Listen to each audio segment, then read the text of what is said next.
म्हणाले होते, conclude the speech now. Okay, next, Chandrasekhar. Narendra Modi साहेब म्हणाले होते, राजकारणात आपण सगळे शिकलो, पण झूठ की राजनीति का सामना करणे आपण शिकलेलो नाही. सभापति महोदय, बहुत बहुत धन्यवाद आपका। आपने मुझे बजट पे अपनी बात रखने का अवसर प्रदान किया।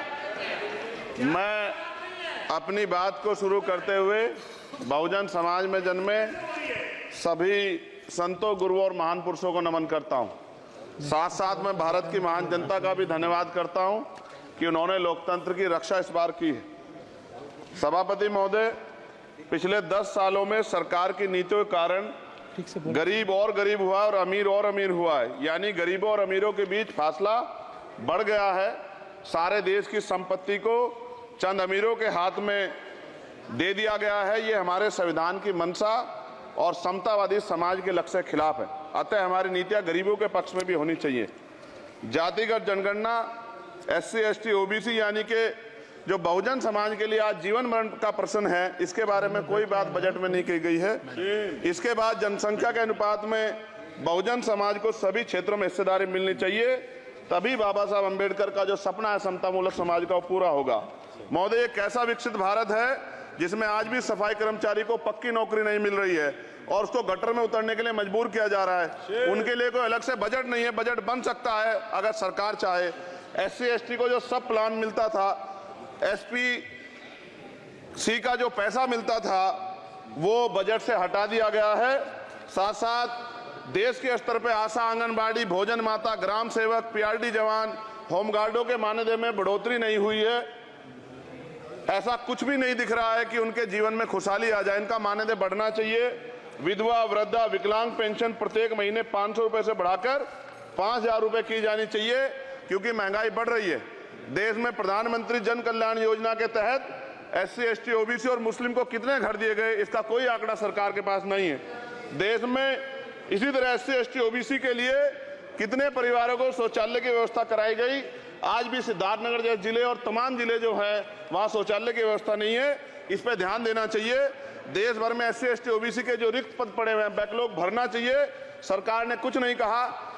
ये कैसी विश्व की 5वीं अर्थव्यवस्था है जिसमें आज भी SC, ST पे अत्याचार हो रहा है, महिलाओं के साथ रेप हत्या हो रही है। NCRB का डाटा पढ़ेंगे तो खून के आंसू रोने पड़ेंगे। युवा बेरोजगार है, सड़कों पे 80 करोड़ लोगों को 5 किलो राशन में जीवन यापन करना पड़ रहा है। जो बजट SC, ST को मिलता है, मेरे दाएं तरफ जो साथी बैठे उनको बुरा लगेगा, कर्नाटक में 14,732 करोड़ रुपए इन्होंने दूसरी योजना में लगा दिए और मध्य प्रदेश में आपने 95 करोड़ रुपए जो है दूसरे बजट में लगा दिए। हमारा जो मिलता है उसको तो मत छीनो भाई। MSP की लीगल गारंटी कोई बात नहीं हुई है। किसानों को जो 6,000 रुपए मिलते हैं उसको बढ़ा के 12,000 रुपए करना चाहिए और फसल बीमा जो है उसका सारा प्रीमियम सरकार भरे, किसानों पर बोझ ना लगे। रिजर्वेशन प्रमोशन में लागू नहीं किया गया, पुरानी पेंशन को बहाल नहीं किया गया, इस पर चर्चा नहीं हुई। देश में मनरेगा समय न्यूनतम मजदूरी की दर 700 रुपए होनी चाहिए। समान काम समान वेतन पॉलिसी लागू होनी चाहिए। जो रसोई की चिंता करते हुए 500 रुपए प्रति सिलेंडर से ज्यादा के दाम नहीं होने चाहिए, जो महिलाओं को राहत मिल सके। बिजली के दामों में भी कमी होनी चाहिए।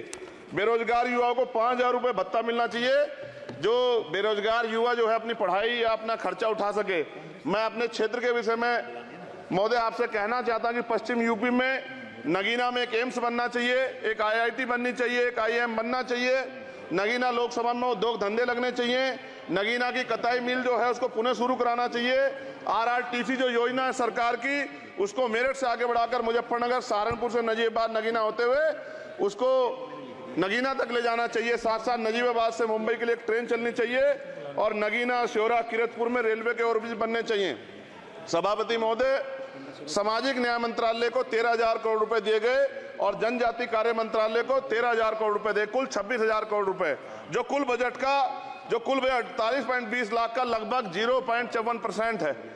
जबकि हमारी संख्या 25% से ज्यादा SC, ST की और बहुजन समाज की मिलाओगे तो 85% से ज्यादा है। और हमारे विकास के लिए सरकार 1% पैसा खर्च कर रही है, जो मिलना हमें चाहिए, जबकि मिलना हमें 25% चाहिए। ये ऊंट के मुंह में जीरा के समान है, कहावत हमने बहुत दिन सुनी थी। पिछले लंबे समय से हमारे साथ धोखा हो रहा है। लेकिन अब ये नहीं चलेगा। चंद लोगों की तराजू से देश के संसाधन नहीं बटेंगे। इस देश का बहुजन समाज बर्दाश्त नहीं करेगा। संसाधन का बंटवारा संख्या के आधार पे होगा।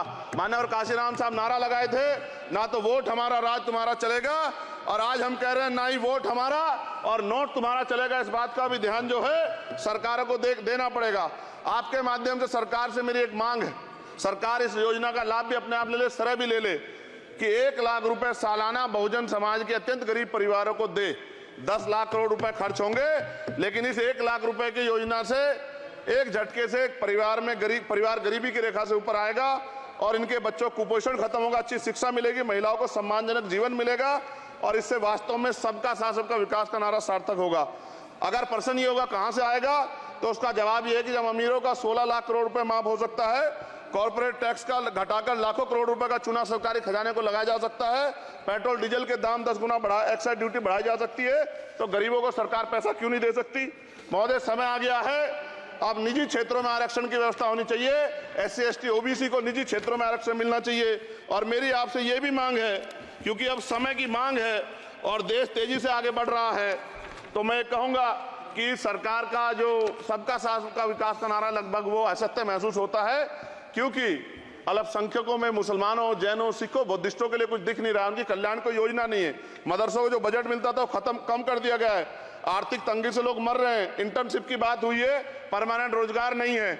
और दिल्ली में क्या हुआ बच्चों के साथ कल, उनकी सुरक्षा की जिम्मेदारी क्या है? वो आए तो बनने थे IAS IPS और बन क्या गए, लाशें बन के गए। यहाँ से कोई ध्यान नहीं दे रहा है, किसी की नजर नहीं है।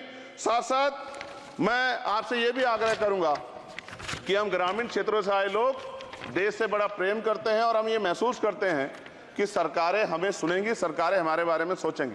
लेकिन ऐसा महसूस हो जाता है आज़ादी के 75 साल बाद, और जिसको अमृत काल कहा जा रहा है, आज भी SC ST OBC के लोगों पर अत्याचार हो रहा है। अभी 2 दिन पहले गोली से उड़ा दिया गया गाजियाबाद में, और राजस्थान में गर्दन काट दी गई। ये घटनाएं देख के डर लगता है, घर से निकलते हुए भी कि आने घर वापस लौटेंगे नहीं लौटेंगे। तो मेरा सरकार से आग्रह है, अगर आज़ादी के 75 साल बाद भी हमारी हत्या हो रही है, तो हमारी मां को भी दर्द हुआ होगा जब उसने हमें पैदा किया होगा, हमारी बहनों को भी हमारे खोने का दर्द होता होगा। कैसी कानून व्यवस्था है आपकी, सब कुछ है आपके पास, फिर भी जो है महिलाओं पर रेप नहीं रोक पा रहे हो, हत्याएं नहीं रोक पा रहे हो, गरीबों, दलितों, पिछड़ों, किसानों, मजदूरों की जान नहीं बचा पा रहे हो। किसान सुसाइड कर रहा है, नौजवान सुसाइड कर रहा है, और बड़ी बड़ी बातें होती हैं, इधर भी अच्छे लोग हैं, इधर भी अच्छे लोग हैं, लेकिन अच्छाई तब होगी जब जमीन पे भी कुछ काम दिखाई देगा। और जमीन पे महोदय कोई काम दिखाई नहीं दे रहा है। जब कोई योजना की बात आती है तो सरकार हमसे मुंह मोड़ लेती है। आप बताइए, एजुकेशन का बजट कम कर दिया, हेल्थ का बजट कम कर दिया। मैं अपने क्षेत्र में गया तो आप विश्वास कीजिए, डॉक्टर नहीं है, स्कूल में मास्टर नहीं है, और कोई भर्ती ऐसी नहीं जिसका पेपर लीक नहीं होता है। तो देश किस तरफ जा रहा है और इसमें नौजवानों का भविष्य क्या है, इसके बारे में हमें चिंता करनी चाहिए। और अंत में अपनी बात को खत्म करते हुए मेरा आपसे आग्रह और आपके माध्यम सरकार से आग्रह है कि यहाँ बाहर बाबा साहब अम्बेडकर की मूर्ति लगी हुई थी एक, वो करोड़ों लोगों की आस्था से जुड़ा विषय है, और आप विश्वास करो इतना गुस्सा है उसको लेके। मेरी आपके माध्यम से मैं हाथ जोड़ता नहीं हूं, लेकिन मैं हाथ जोड़ के आपसे आग्रह कर रहा हूं कि प्रधानमंत्री जी, सरकार से हमारी आग्रह कि वो अम्बेडकर वादियों के सम्मान का ध्यान रखते हुए, उनके जो है दिल की पीड़ा को समझते हुए, उनके दर्द का ध्यान रखते हुए उस मूर्ति को पुनः स्थापित करा दीजिए।